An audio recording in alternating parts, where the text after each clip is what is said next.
اب دیکھو نا، یہ جو عمل قبول نہیں ہوتے، یہ جو عمل قبول، کون سی شے ہے جو انہیں قبول ہونے سے روکتی ہے؟ وہ کیا ہے؟ میں ہی ایک چیز ہے جو کسی بھی عمل کو قبول ہونے سے روکتی ہے۔ اپنے محبوب پر درود پاک کے عمل میں سے اللہ پاک نے میں کو خود نکال دیا۔ جس نے قبول ہونے سے روکنا تھا وہ ہے ہی نہیں اس میں۔ آپ میری بات سمجھیں، جس نے قبول ہونے سے روکنا تھا وہ اس میں ہے ہی نہیں، نہ میں ہے نہ ہم ہے۔ اور ہے کیا؟ یہ درود پاک صرف درخواست ہے۔ کیا ہے؟ اور درخواست آپ کی اپنی نہیں ہے کہ اللہ تعالیٰ میری دکان بڑھا دے، میرا رزق بڑھا دے، میری تنخواہ بڑھا دے، میرا کاروبار بڑھا دے، مجھے بیٹا دے دے، میرے بیٹی کی شادی کر دے، اولاد دے دے، گھر دے دے، قرض اتار دے۔ یہ اس طرح کی درخواست ہے ہی نہیں، نہ دنیا کی درخواست اور نہ آخرت کی درخواست۔ کیا؟ میری بخشش فرما دے، مجھے گناہ معاف کر دے، مجھے جنت دے دے، مجھے حضور کی شفاعت دے دے، آخرت اچھی کر دے۔ نہ دنیا کی میں نہ آخرت کی میں دو قسموں کی ہوتی۔ کیا؟ دنیا کی میں اور آخرت کی میں۔ میری دنیا بہتر کر دے، کوئی چیز بھی مانگے تو میری بہتر کر دے، آخرت کی کوئی چیز بھی مانگے تو مجھے معاف کر دے، مجھے بخش دے۔ تو ہر جگہ میں ہے نا۔ اللہ پاک نے دنیا اور آخرت کی دونوں جگہوں سے میں کو نکال دیا۔ اب دعا بھی جو ہے اس میں بھی یہ اللہ پاک نے ربنا آتنا فی الدنیا حسنہ وفی الآخرۃ حسنہ وقنا عذاب النار۔ اے ہمارے رب ہمیں عطا کر، ربنا آتنا ہمیں دے،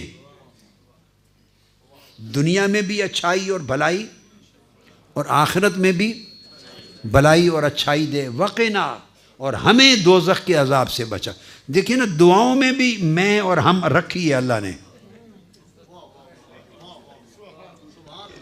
ربنا فاغفر لنا، ہمارے رب ہمیں معاف کر دے۔ ربنا فاغفر لنا ذنوبنا وکفر عنا سیئاتنا وتوفنا مع الابرار۔ اے اللہ ہمیں معاف فرما دے بڑے گناہ، اے اللہ ہمارے چھوٹے گناہ معاف فرما دے، ہمیں نیکوں میں شامل کر دے۔ یعنی جو بھی دعا لیں اس دعا میں بندہ اپنی درخواست کرتا ہے۔ میری بات سمجھے؟ جو دعا اٹھا لیں ہر دعا میں بندہ اپنے لیے مانگتا ہے اللہ سے، اور شروع ہوتا ہے اللہم سے۔ درود پاک ایک ایسی دعا اور درخواست ہے، اس میں بندہ اپنے لیے کچھ مانگتا ہی نہیں، اپنے لیے سرے سے مانگتا ہی نہیں ہے۔ رد کہاں سے ہونی ہے؟ کون سی چیز نامقبول ہوگی؟ اس نے اپنے لیے مانگا ہی کچھ نہیں۔ اور جس نے نامقبول کرنا تھا، رد کروانا تھا، وہ میں اس میں ہے ہی نہیں، اور اپنے لیے نہ دنیا مانگی نہ آخرت مانگی۔ اس کو کہتے ہیں تجرید۔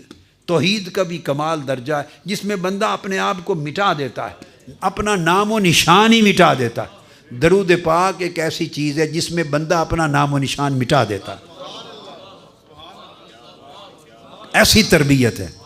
تو کہتا کیا؟ اے اللہ تو ہمارے آقا پہ درود بھیج۔ یہ درخواست کی نا، وہ جواب دیتا ہے میرے بندے تو پیدا بھی نہیں ہوا تھا میں تب سے بھیجتا ہوں۔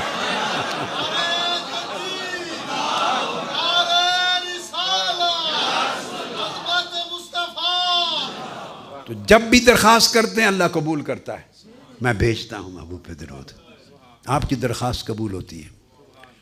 اب وہ ذات دیکھتی ہے اور آقا علیہ السلام کی ذات بھی دیکھتی ہے کہ یہ میرے بندے نے باقی تو ساری زندگی اور ہر روز صبح و شام ہر نماز کے اندر بھی اور باہر سب دعائیں کی اپنے لیے، یہ ایک دعا میرے امتی نے ایسی کی جس میں اس کے اپنے لیے کوئی مانگا ہی نہیں۔ اس نے میرے بلندی درجات کی، میرے اوپر درود بھیجنے کی درخواست کی، تو وہ بھی راضی، آقا بھی راضی۔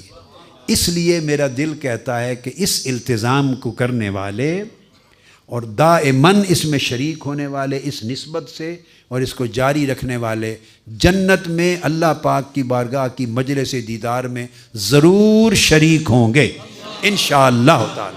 تو جو اپنے لیے نہیں مانگتا اور صرف آقا کے لیے مانگتا ہے، آپ کو اندازہ ہی نہیں اس کو آقا کتنا دیتے ہیں، اس کو، اور اللہ کتنا دیتا۔ چلو، وما علینا الا البلاغ۔ آفیشیل یوٹیوب چینل کو سبسکرائب کریں اور بیل آئیکن کلک کریں۔